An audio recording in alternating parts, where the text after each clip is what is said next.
humans, and welcome to Getting Gamers, your guide to understanding the gamers in your life. I am Juke, my pronouns are they, them. And I am Perf, my pronouns are he, him. And today we're going to talk about speedrunning.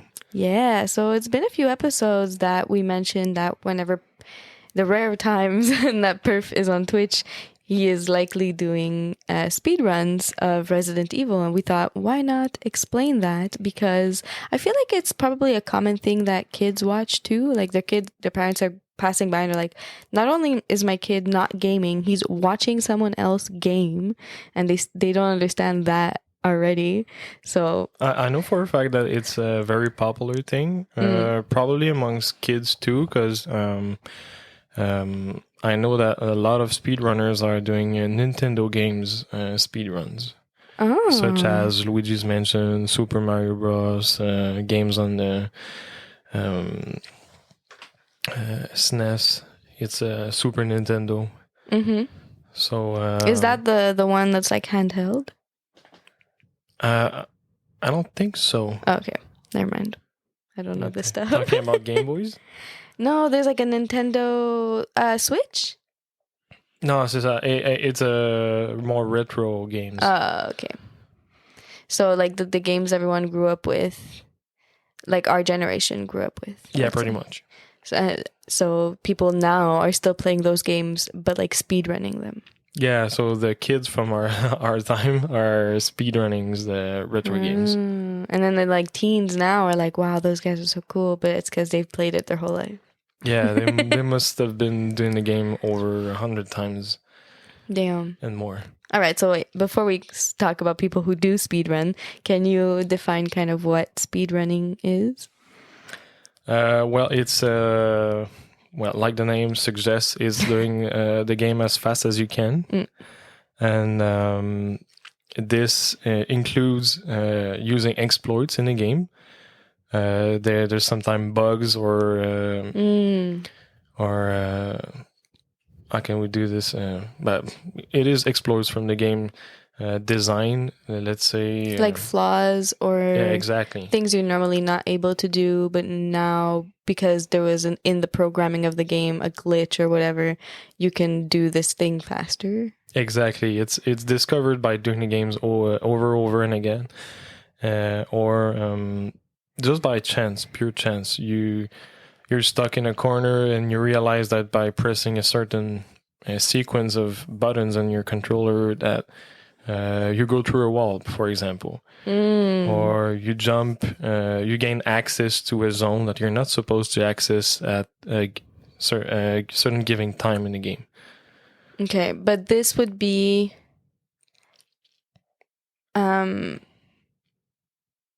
because that sounds a lot to me like when, like, I don't have a lot of experience with this, but my stepbrother used to play Grand Theft Auto, and you could find cheats, and you do a sequence of like A, B, X, X, X, X, Z, blah, blah, blah, and then like a helicopter appears or something. But this would not be a cheat? No, it's a completely... it could be still considered to be like cheating, but it's not a cheat code. Okay. It's just a way of exploiting the game in your favor for... just for time, actually. Mm-hmm. So you were talking to me about a game that you play with Zik, where if you like hug the wall, and you could like shoot through the wall even though you're not supposed to because of how the game is programmed. Walls, it made it kind of like accidentally shoot through it or something. Well, that's the case in many of these game exploits that you get. Oh, okay. Let's say you're hugging the wall, pressing a few buttons, and you end up being outside of the map of the program that's been designed for this particular level or particular time in the game. And depending on the game, you can end up seeing the actual programming of the map design. So it allows you to go through walls, to go through enemies, skip entire zones of the game. So speedrunning is not always fun. It's not because you see all the flaws in the game, you see how it's made, but you skip some fun parts too sometimes. And So the goal of speedrunning is to get to the end of the game as fast as possible. As fast as possible. Is there like, is the goal of speedrunning to find as many of these loopholes as possible, or is it really just to get to the end? Because in my mind, if you're doing these loopholes, then are you really finishing the game? If you end up skipping a whole part because you found this loophole, then did you finish the game if you didn't do that part? Clearly not. It's let's say a speedrun is as opposed as a completionist. A completionist, it's the opposite, you mean? Yeah. Okay. Yeah, it's the complete opposite. Okay. If you're a completionist, you're gonna explore every corner of the game to get every Easter egg, every let's say loot collectible. Oh, collectible. Every file, every upgrades, everything that the game designer put inside the game. And as a speedrunner, you're gonna skip as much stuff as you can and still be able to defeat, let's say, the end boss. So no side quests, unless you need that specific reward to beat the boss. Exactly. Okay. Well, actually, I think I see myself more as a completionist if I think of the games I've played that have stories. But if I think of a game that's more... Because when I think of the classic games that our generation grew up with, I think about... In my mind, they don't have as much of a story, but I guess they do. I just wasn't paying attention at the time. Like, Zelda has a story. Yeah, of course. And Mario kind of has a story, but like not all of the Mario games. I don't think so. But I mean, he wants to save the princess, so there's a bit of a story, right? Yeah, but still, I think there's a lot of Nintendo games that are, let's say, spin-offs from the real story. Because I was watching a game. It's a game show called Actually, done by College Humor. You probably don't know it, but probably a lot of listeners know it because College Humor is pretty big, and Actually is like a fun game show where the host says a fact. There's something wrong in that fact. First one to buzz in and say what's wrong with the fact that he said gets it, but he has to preface, like after he buzzes, he has to say actually, and then say his correction. If he doesn't say actually, I think you showed me that. Yeah. So in that show, I found out that Waluigi, like in the whole Mario Bro universe, Waluigi is not related to Mario. He is Mario's childhood friend that ends up turning against him. So that episode of actually taught me that there was more to the lore of Mario Bros. Than I thought, because I was like Waluigi. Wario. I meant Wario. Did I say Waluigi? Whatever. I meant Wario. Mario with a W. Like, I thought, they were related. That's why their names are so... But no, they're... For some reason, I thought they were the evil cousin pair. Yeah, something like that. Like, I thought they were like the evil parallel universe or something, or evil twin that was uglier. I don't know. But no, he's a childhood friend or something. There's more story to it than I thought. But in the games, it's not that story focused. No, clearly not. And so, do you find that in speedrunning, it's mostly games that don't have a story, or it's mostly games that do, or speedrunners don't give a fuck, they just want to speedrun? I think it's the third option, okay. To be honest. As long as they can find all the exploits needed and they can speedrun it, they don't care much about anything else. Okay. The only thing they care about is how to optimize their run to have the lowest time possible. Because for many of speedrunners, I think the end goal for them is not the lore, it's not the completion of the game, it's world records. So a bit like people who like to sprint, you want to be the fastest sprinter. Yeah, pretty much. It's the same thing. Yeah, versus someone who wants to through hike, they want to see the best views. Like a slow hiker wants to see all the views, a sprinter wants the best time. I guess we could say it's the sprint version of video games.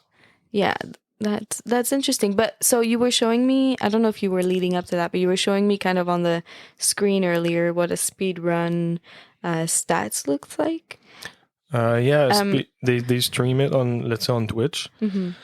For the viewers, they're gonna the speedrunner are going to show you the average time for which they should acquire certain items or attain certain place in their level or in the game. And right besides this average time, they're gonna have their own time. It's gonna be green if they're ahead for let's say 15 seconds ahead, or in red if they're behind. So, and all of this is in real time. Yeah. So what I'm getting from that is that the goal isn't only to get to the end of the game as fast as possible, but also to hit certain milestones before a certain time. Yeah. But I'm guessing there's a certain order anyways that you have to do it to get to the end as fast as possible. Exactly. Well, these milestones are there to give them a certain reference, so they can evaluate if the speedrun is actually worth finishing to beat their own time, or just to start over all again. Starting. So like halfway through, they realize like they hit too many milestones late, so they know they're not going to beat their time, so they might as well start over. Exactly. I see. I've seen that happen only for Resident Evil 2, because it's the only game I have been trying to speedrun a few times, but I'm not even close from the world records. But Resident Evil also, it gives you a grade at the end of your game. Exactly. Which the games I've played, which are very few, like Borderlands, you don't really have you don't get graded at the end of your run. Nah, Borderlands considered too casual. I think you have a grade after. Me, it was the first time I had ever seen a grade at the end of a video game was Resident Evil, and I was very surprised. And I think from what I saw, it's consistent through all of the Resident Evil. Yeah, pretty much, yeah. It's graded from S to D or E, I think. And so on Resident Evil, is your grade related to how fast you do it, or related to how well, like someone who does a speed run, the fastest speedrunner, is he gonna have an A+, or is he gonna have like a B because he doesn't care about the grade, he only cares about the time? He's most likely gonna have S tier still, which is the highest, because the main factors that determine your grade is the time you take for the run. So by definition, you will most likely have the best time you can. And the other one is the amount of time you save in the game. Meaning doing the action of saving as to not lose your progress? As a checkpoint, exactly. Okay, so it's important to save less. Okay, so the less you save your progress, the better you... Yeah, because it's harder if you save less, because if you die, you're gonna have to start over from a longer period of time. So you're more badass if you did less save, so you get a better grade. Exactly. Oh, and does it in Resident Evil, it takes time. You have to go somewhere to save. That's why it takes more time. Exactly. Yeah. There are predetermined places that you have to physically go in the game. Okay. To save. See, that's an interesting thing, because if your kid or your boyfriend is a speedrunner,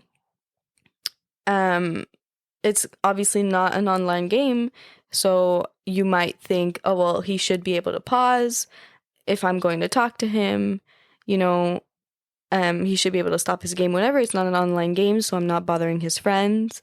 But if your partner is into that type of stuff and is trying to get a good grade, then that might be a huge thing. If you ask him to like stop his game and save so that he can go, I don't know, do whatever chore you need him to do, it might hinder the result of the game. So therein another reason as to not being able to necessarily pause or save the game. Yeah, because technically, speedruns are made offline. Yeah. They can be done offline. But if you pause to go do something else, it's gonna kill your momentum and your focus for sure. Yeah. Oh, that's interesting. Because these guys, aside from exploits, they can still do pretty impressive skill-based feats, if I can say.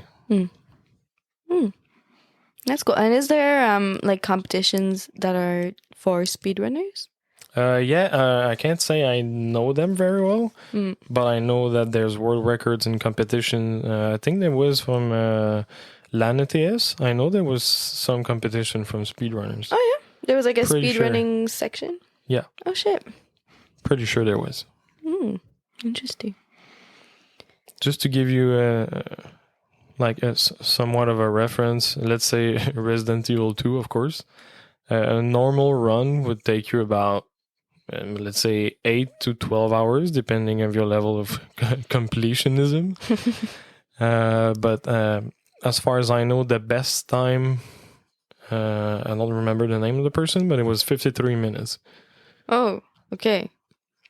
So it requires you to know every weakness of every single enemies, their pathing, the maps by heart, the timing of the enemies, when and where they're gonna come out.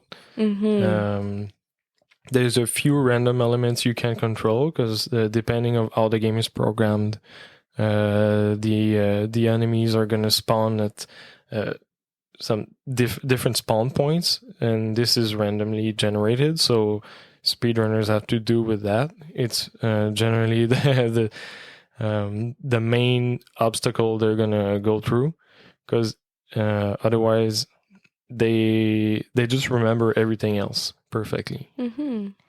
That's interesting, because if I think back on the times that you showed me Resident Evil, which is a game you speedran, as a beginner, it was interesting to see, because we would walk by a dead body that was just laying there that I wasn't able to interact with at that moment.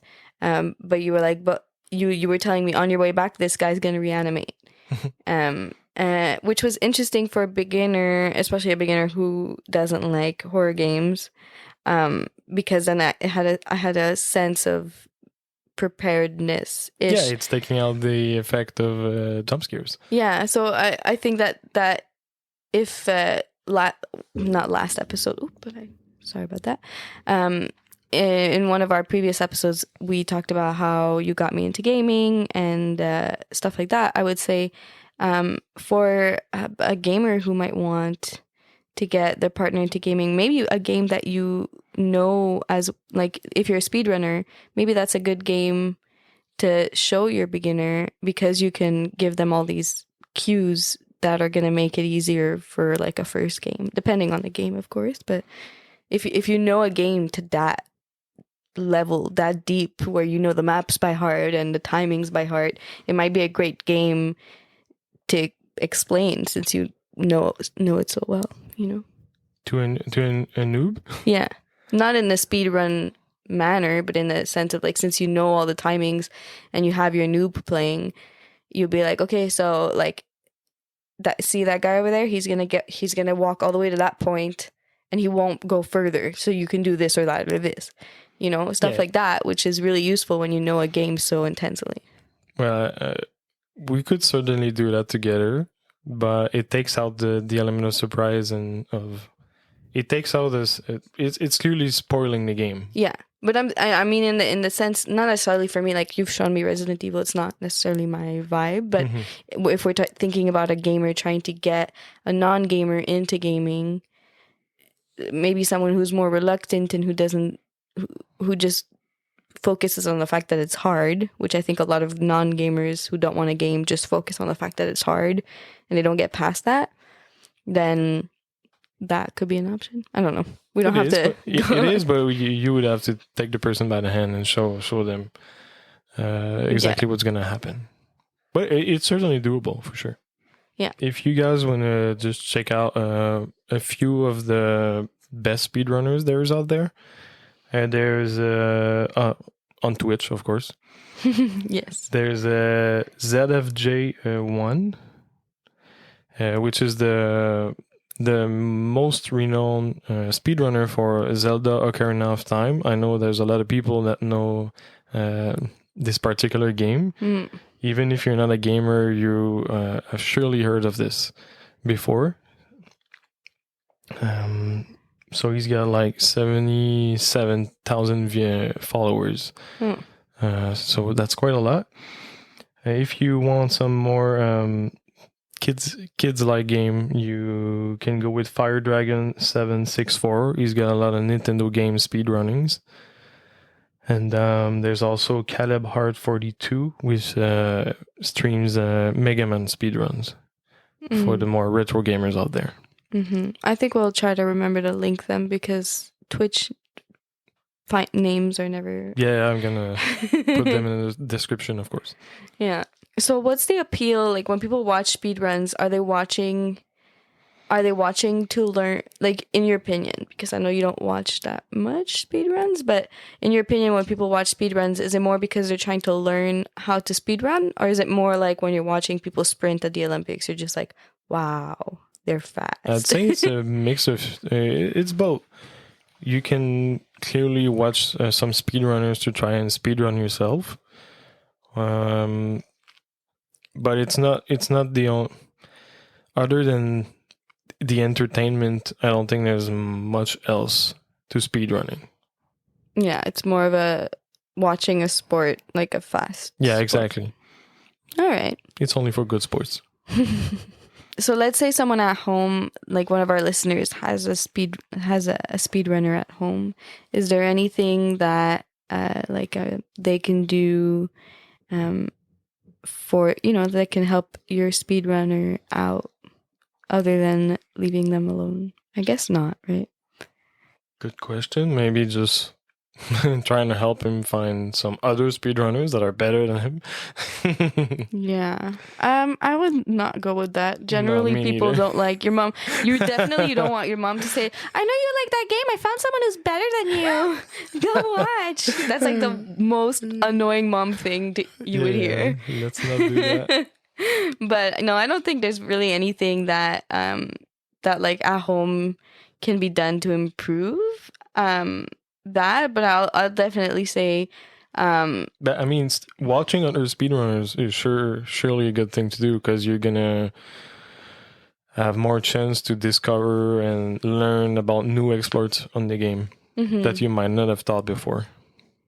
Yeah, but I meant more like as a partner or parent of someone who likes speedrunning. Because if I think of the games that you are not in, like that you don't speedrun, but that you just play, I would say to like a parent or partner to just like I checked off on my phone for the news gaming stuff. So like since you were into Hearthstone, I wanted to get like Hearthstone news and Blizzard news, since you play a lot of Blizzard games.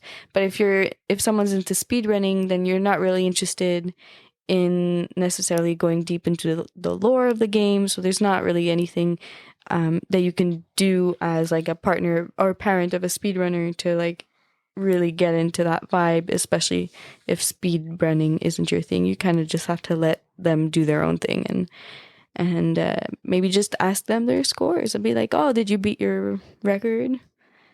Yeah, but that would be pretty much it, because it's very specific, and you can't really have I would be very surprised if you had a lot of this. Oh, have you tried trying this sequence of buttons in that specific corner in this specific level that you're doing? Yeah, but like asking your speedrunner his score at the end, if he beat his level, or ask your speedrunner what's the hardest part.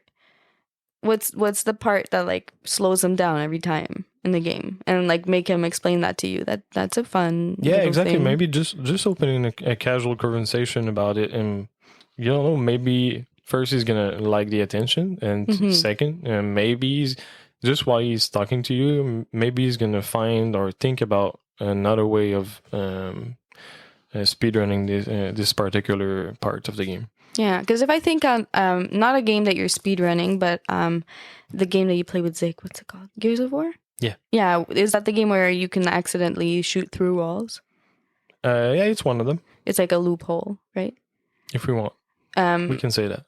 That for me, because Gears of War is a game that doesn't really interest me. Like every time I see you play, I'm like, oh, cool, you're playing, but I'm never like, ooh, I want to play, you know? Yeah, well, it's a very hard, high skill cap.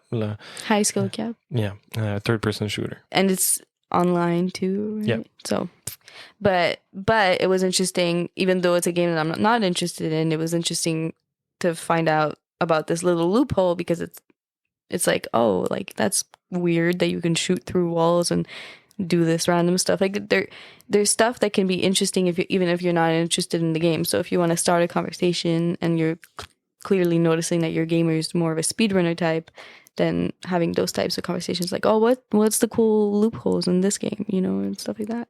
Yeah, it can tickle their imagination, and maybe they're just gonna talk to you about that with all their heart. You can also buy them drugs so they can go faster. No, don't do that. Don't do that. We're not giving such advice on this podcast. No, we're clearly not giving advice and telling people to go buy drugs. No. That would be evil. Yes. And fun, but mainly evil. All right, so this episode's going to have been on the shorter side of things, appropriate for a episode about speedrunning, for it to not be too long. Yeah, it's a speed episode. You can go to gettinggamers.com. We have a glossary there that gives great little definitions of gamer terms. And you can find us at Getting Gamers on Twitter and Facebook mainly. And you can find me at juke_ish on Twitch, Twitter, Instagram. That's pretty much it. And Perf is twitch.tv/ perfected with an L at the end. And if there's even only one person asking for it, I can do a personal speedrun. Well, try a personal speedrun from Resident Evil 2 remake. Yeah, that's going to be my very own Easter egg from these episodes. Yes. To be honest, I think even if people don't ask for it, he might do it. Yes, but I'm just going to make it twice. All right, then. GG. GG. The artwork for this podcast was made by my dear friend, Arielle. You can find her on Twitter at ProfitPossum, and you can find her on Instagram at ProfitOpossum. Our intro and outro song is made by David Theslian from TheslianStudios.com.